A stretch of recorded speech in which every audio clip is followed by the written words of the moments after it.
Programang ito ay rated SPG, striktong patnubay at gabay ng magulang ang kailangan. Sa mga parating pang episode ay tila mababaliw na itong si Olga sa dami ng problema.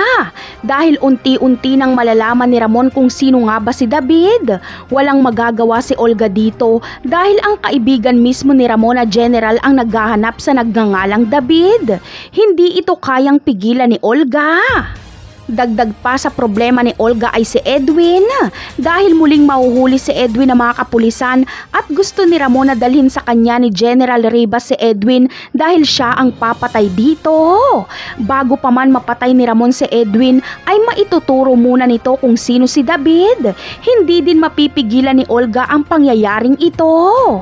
Samantala, mas lalo pang ikakabaliw ni Olga kapag malaman niyang buhay si Marcelo at maghihiganti ito sa kanya.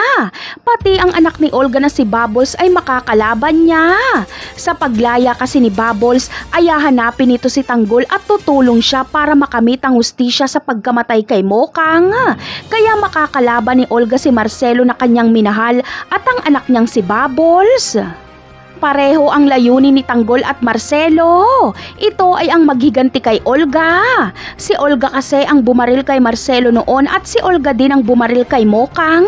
Kaya napakasakit nito para kay Olga kapag ang sarili niyang anak na si Bubbles at ang mahal niyang si Marcelo mismo ang tutugi sa kanya. Siguradong masisiraan siya ng bait. Napakarami pa nating dapat abangan sa mga susunod na episode. Paalam!